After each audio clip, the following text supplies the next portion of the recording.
Hello, everyone. Let me ask you, have you ever left a family gathering feeling more drained than fulfilled?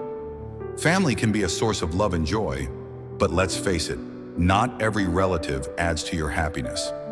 As we grow older, our peace and well-being become more important than ever.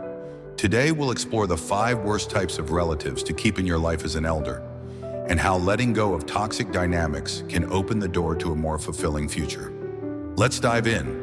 Today, as we begin this discussion, I want to acknowledge something universal yet deeply personal: family. For better or worse, family is a cornerstone of human existence.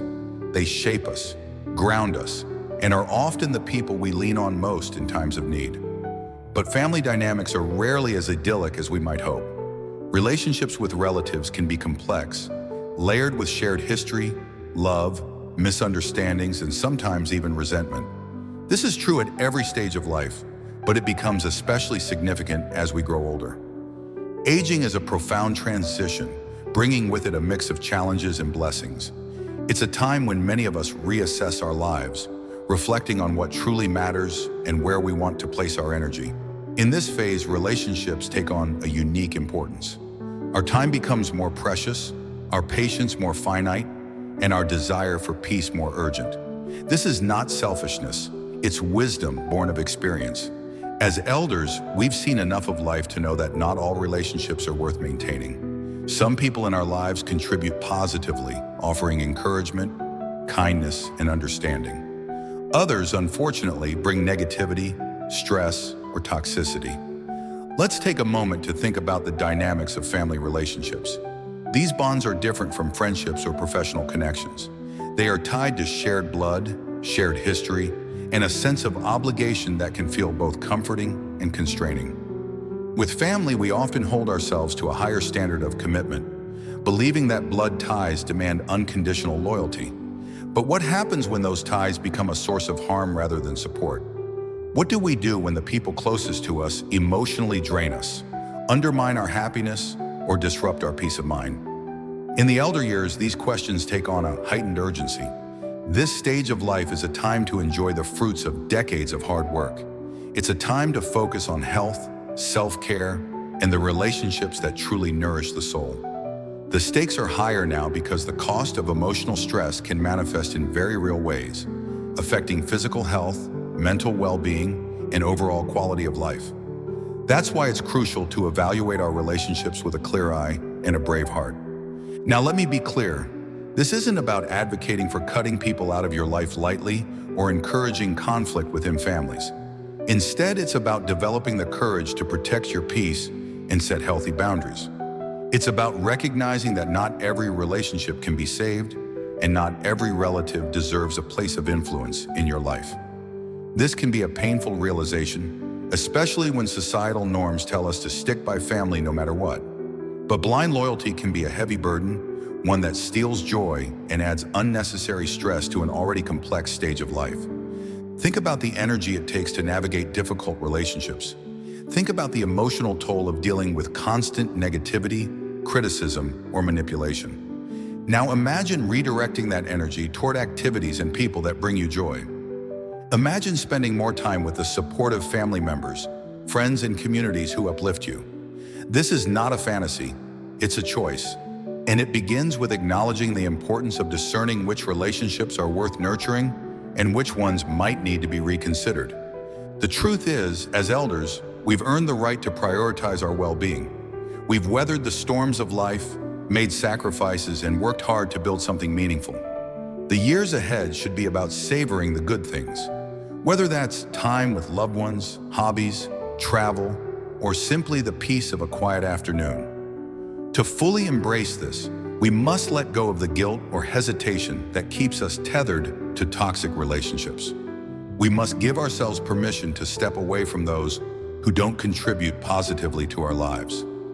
Family at its best should be a source of joy and strength. But when it's not, when certain relatives cause more harm than good, it's important to reassess. And while this process can feel daunting, it's also liberating. By creating space for healthier relationships and setting boundaries with toxic ones, you are reclaiming your life and choosing happiness over obligation. So as we embark on this exploration of the 5 worst types of relatives to keep in your life as an elder, I encourage you to approach this with an open mind and a reflective spirit. This is not about judgment or blame, it's about empowerment and self-care. Remember, protecting your peace is not just an act of self-preservation, it's an act of love for the people who truly matter, including yourself. The first type of relative that can cause significant harm to an elder's well-being is the constant critic. We all know someone like this. This is the relative who never seems satisfied, no matter what you do or say. They always have something to nitpick, whether it's your decisions, your lifestyle, your habits, or even how you've chosen to spend your golden years. They might criticize how you handle your health, telling you what you should or shouldn't be doing. Perhaps they question your financial decisions, implying you're not managing your resources well enough. Or maybe they bring up past choices with a tone that makes it clear they think you've fallen short in some way. At first glance, their comments might seem minor, just a suggestion here or a remark there. But over time, their steady stream of negativity can chip away at your confidence, leaving you feeling diminished or even doubting yourself. It's especially insidious because these criticisms often come disguised as help or concern. They might say things like, "I'm just looking out for you," or "I only want what's best for you," but the underlying tone suggests judgment, not care. As an elder, this kind of relationship dynamic is particularly harmful. You've lived a full life, made countless decisions, and faced your share of triumphs and challenges. At this stage, you should feel a sense of accomplishment and pride in the person you've become. You don't need someone constantly poking holes in your sense of self-worth. Moreover, constant criticism can lead to heightened stress, feelings of inadequacy, and even strained relationships with others. The critic's negative energy can spill over, making it harder for you to enjoy the relationships and activities that truly bring you joy. One of the most damaging aspects of dealing with a constant critic is the way their voice can linger in your mind. Even when they're not around, their words can echo in your thoughts, influencing how you see yourself. You might start second-guessing your decisions or wondering if their critiques have merit. Over time, this can erode your ability to trust your own judgment, which is a crucial component of living a fulfilling life as you age. It's important to recognize that criticism, when constructive, can be helpful, but there's a clear difference between constructive feedback and persistent, unwarranted negativity. A loving family member might offer a suggestion or share a concern, but they'll do it with empathy and respect.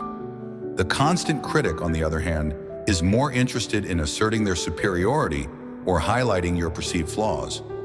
Dealing with this type of relative often requires setting firm boundaries.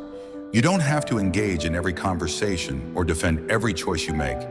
It's perfectly acceptable to say, "I appreciate your input, but I've made my decision," or even, "I'd prefer not to discuss this." Remember, you don't owe anyone an explanation for living your life in a way that makes you happy. Protecting yourself from a constant critic is not about being unkind. It's about preserving your mental and emotional well-being. If the criticism persists and becomes unbearable, it might be necessary to limit your interactions with this relative.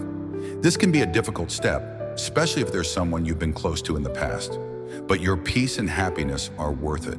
As an elder, you've earned the right to surround yourself with people who build you up, not tear you down.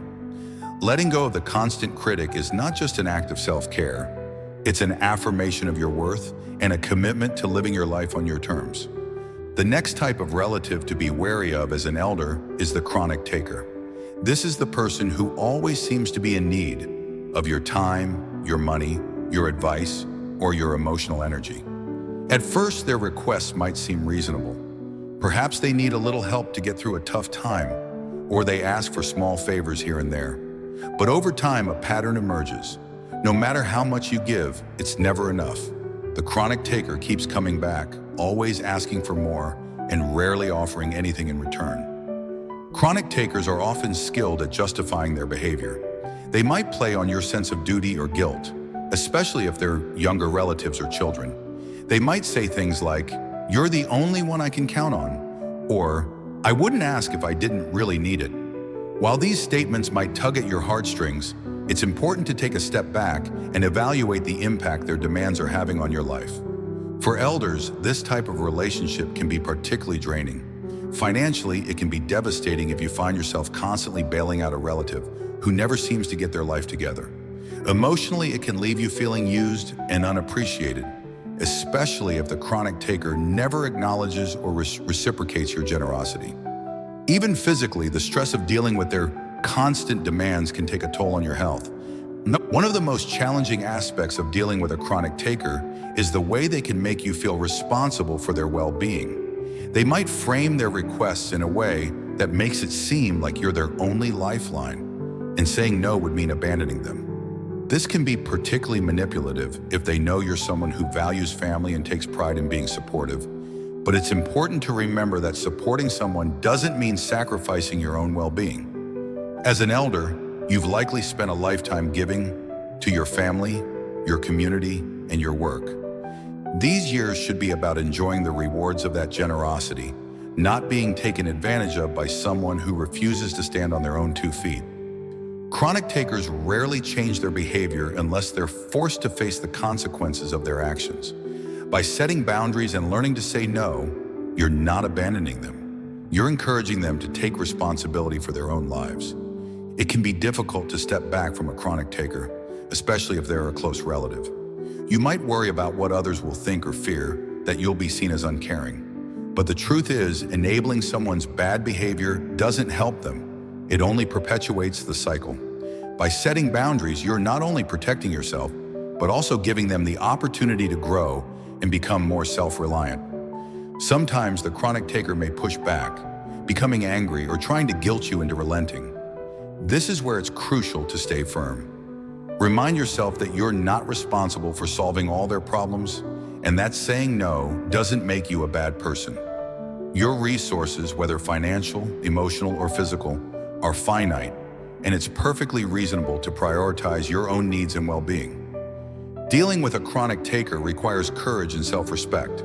It's not easy to stand up to someone who's used to relying on your generosity, but it's necessary for your peace of mind. Remember, you deserve to spend your elder years surrounded by people who appreciate and support you, not those who drain your energy and take advantage of your kindness. Letting go of a chronic taker isn't about being selfish. It's about honoring the life you've built and ensuring that your future is filled with joy, not unnecessary burdens. Among the relatives who can disrupt your peace, few are as exhausting as the drama magnet. This is the person who seems to carry chaos with them wherever they go. Every interaction with them feels like stepping into the middle of a soap opera. Whether it's their latest feud with another family member, a series of bad decisions they expect you to sympathize with, or endless gossip about other people. Their life is a constant whirlwind of conflict and complications. For elders, dealing with a drama magnet can be particularly taxing. As you age, your capacity for emotional upheaval often diminishes. You've spent a lifetime navigating life's ups and downs, and by this point, you've likely earned the right to some peace and tranquility. But the drama magnet has a way of pulling you back into the chaos, even when you try to stay on the sidelines. They might call you in the middle of the night with a new crisis or expect you to mediate their arguments with other relatives. The problem with drama magnets is that they thrive on attention. They often seek out people who will listen to their stories, validate their feelings, and take sides in their conflicts. If you've been a source of stability in your family, they may see you as the perfect person to vent to or to lean on. But the cost of engaging with their endless stream of issues is high. It can leave you feeling emotionally drained, stressed, and even resentful. Drama magnets often justify their behavior by portraying themselves as victims. They may insist that their problems are not their fault or that they're simply unlucky. While it's natural to want to support someone who's going through a tough time, it's important to recognize when their behavior crosses the line into manipulation. If their crises seem never-ending and they're always asking for your time and energy, without offering anything in return, it's a sign that their drama is becoming toxic. As an elder, your priority should be preserving your well-being, not getting entangled in someone else's chaos. It's okay to step back from a drama magnet and let them deal with their issues on their own. This doesn't mean you don't care about them. It simply means you're choosing to protect your peace. If they come to you with a problem, you can listen empathetically without getting deeply involved. Set boundaries by saying things like, "I'm sorry you're going through this, but I don't have the capacity to help right now." Drama magnets can sometimes react poorly to boundaries, accusing you of being unsupportive or uncaring. It's important to remember that their reaction is not your responsibility. You're not obligated to sacrifice your mental and emotional health to placate someone else's demands. By stepping back, you're not abandoning them. You're simply refusing to be a participant in their cycle of chaos. In the end, freeing yourself from the influence of a drama magnet is one of the most liberating things you can do. It allows you to focus on the relationships and activities that truly bring you joy. You deserve to spend your elder years surrounded by calm and positivity, not caught up in unnecessary turmoil. Next, let's talk about the fair weather family member. This is the relative who only shows up when it's convenient for them. When times are good, they're there to celebrate and enjoy the benefits of the relationship. But when life gets tough, when you need support, empathy, or just a listening ear, they're nowhere to be found.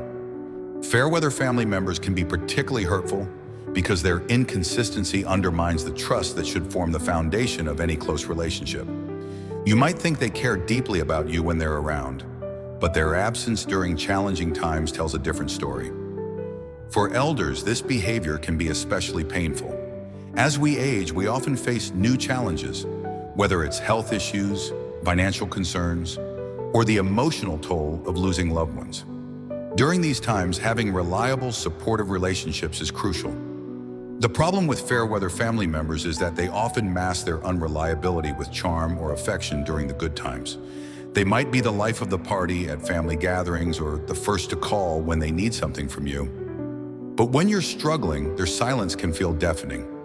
You might find yourself wondering why they're not there for you or questioning whether you've done something wrong. It's important to recognize that their behavior says more about them than it does about you. Some people simply lack the emotional maturity or commitment to be there for others in meaningful ways. While it's natural to feel hurt by their absence, it's also important not to let their inconsistency define your self-worth. You deserve relationships that are dependable and mutually supportive, not ones that leave you feeling abandoned. Dealing with fair weather family members often involves adjusting your expectations. Accept that they may never be the reliable source of support you hoped for, and focus your energy on the people who are truly there for you. This doesn't mean you have to cut them out of your life entirely. It simply means shifting your perspective. See them for who they are, not who you wish they would be. By letting go of the disappointment associated with fair weather family members, you free yourself to invest in relationships that bring real value to your life. Surround yourself with people who show up not just in the good times, but also when it truly matters. Finally, we come to the manipulator, the relative who uses guilt, fear, or obligation to control your decisions. This type of person is particularly dangerous because their tactics are often subtle and difficult to recognize. They might frame their manipulation as concern or love, saying things like, "If you really cared about me, you'd do this," or "After everything I've done for you, you owe me this." Manipulators thrive on creating a sense of obligation. They exploit your love for family and your desire to maintain harmony, using these feelings to bend you to their will. For elders, this can be especially harmful. As you age, you may already be navigating feelings of vulnerability or dependence, and a manipulative relative can amplify these emotions to serve their own interests. The effects of manipulation can be profound. It can make you doubt your own judgment, feel guilty for prioritizing your needs, or even question your sense of reality. Over time, the manipulator's influence can erode your sense of autonomy, leaving you feeling trapped and powerless. Recognizing manipulation is the first step in breaking free from its grip. Pay attention to how certain interactions make you feel. Do you often leave conversations with this person feeling guilty, anxious, or resentful? Do they use your past actions or shared history as leverage to get what they want? These are signs that their behavior is manipulative. Once you've identified the manipulator in your life, it's crucial to set boundaries. This might mean saying no to their requests, refusing to engage in guilt trips, or limiting your interactions with them. While it can be difficult to stand up to a manipulative relative, remember that your well-being is worth protecting. Manipulators often resist boundaries, pushing back with even more guilt or emotional appeals. Stay firm in your resolve and remind yourself that their behavior is not your responsibility. You have the right to live your life on your terms, free from undue influence or control. By distancing yourself from manipulators, you reclaim your sense of autonomy and create space for healthier, more authentic relationships. This is your time to focus on joy, freedom, and self-fulfillment, not to be entangled in someone else's web of control. Letting go of a manipulative relative is not just an act of self-care. It's a declaration of your right to live life on your own terms.